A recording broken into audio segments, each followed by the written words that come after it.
Assalamualaikum warahmatullahi wabarakatuh. Saya Arvin Maafik Saifuddin dengan NIM 10305240072 akan menjelaskan tugas kalkulus CLO3. Jadi di sini nomor 1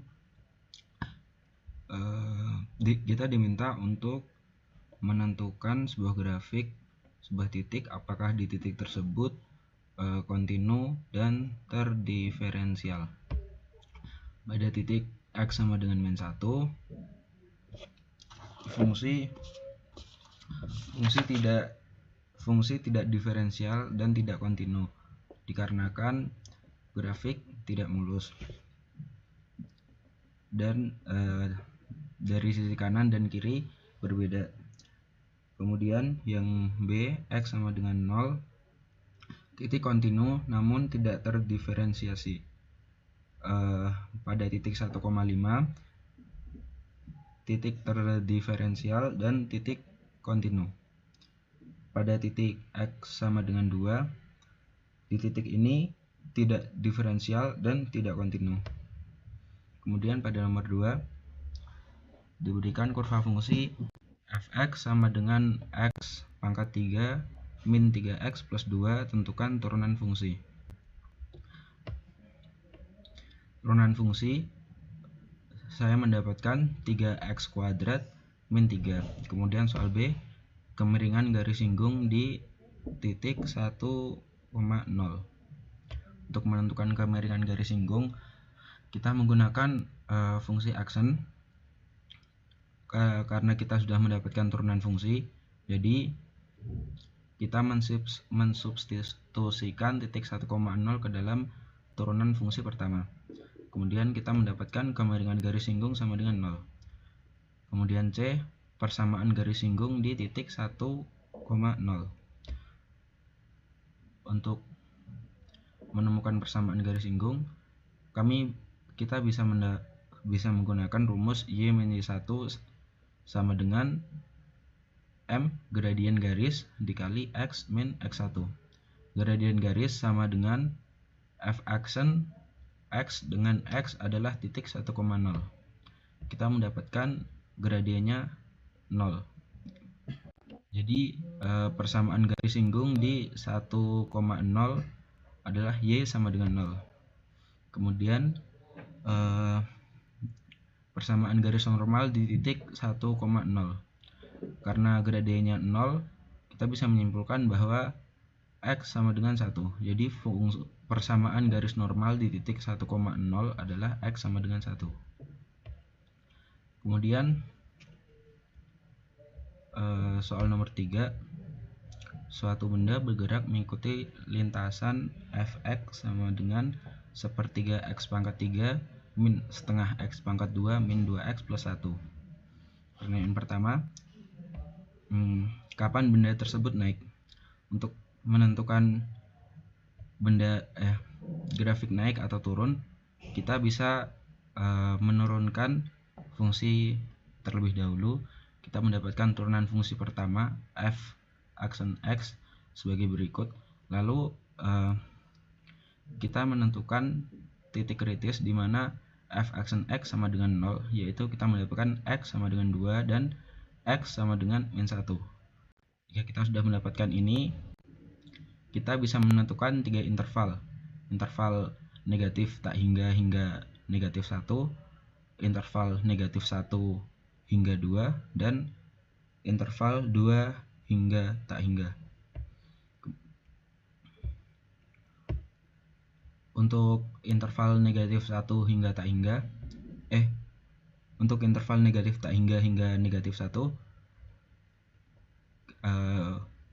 saya mengambil angka negatif 2, sehingga saya mendapatkan bahwa pada interval negatif tak hingga negatif 1, grafik naik. Kemudian pada interval negatif 1 hingga 2, saya mengambil bilangan 0, sehingga pada interval kedua ini negatif 1 hingga 2 termasuk grafik turun. Kemudian pada interval 2 hingga tak hingga, saya mengambil angka 3 sehingga pada interval ketiga grafiknya naik. Kemudian untuk mengerjakan soal C hingga D,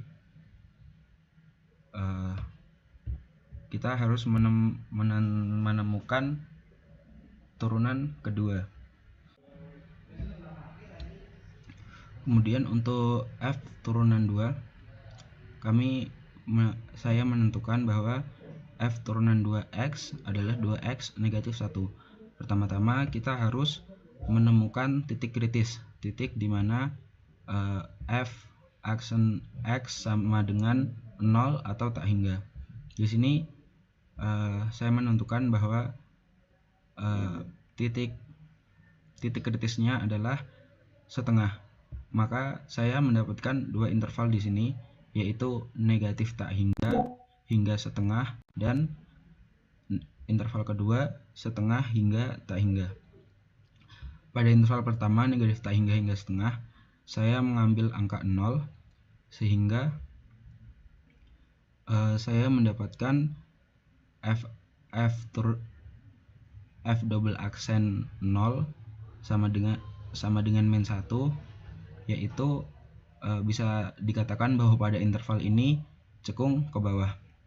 Kemudian pada interval kedua setengah hingga tak hingga, saya mengambil angka 1 sehingga F double aksen 1 sama dengan 1 lebih dari 0, maka pada interval kedua ini kita bisa menyimpulkan bahwa fungsi cekung ke atas. Kemudian nilai maksimal dan nilai minimal. Untuk menentukan nilai maksimal dan minimal, kita sama seperti tadi menentukan F double aksen, kita mendapatkan ini, dan pada turunan fungsi pertama kita mendapatkan titik kritis negatif 1 dan 2. Jadi kita masukkan nilai negatif 1 dan 2 pada F double aksen ini, sehingga pada F double aksen negatif 1 kita mendapatkan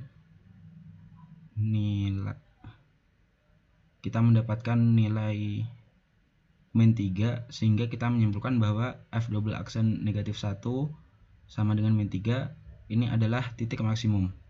Dan pada nilai kedua F double aksen 2 sama dengan 3 lebih dari 0, kita bisa menentukan bahwa pada titik 2 ini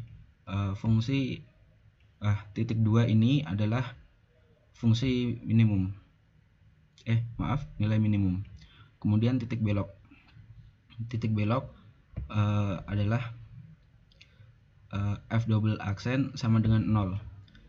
Jadi di mana kita menemukan titik belok X1/2.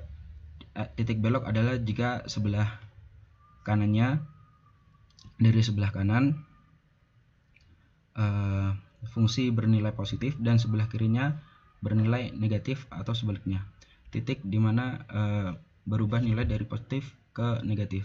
Sekian dari saya. Wassalamualaikum warahmatullahi wabarakatuh.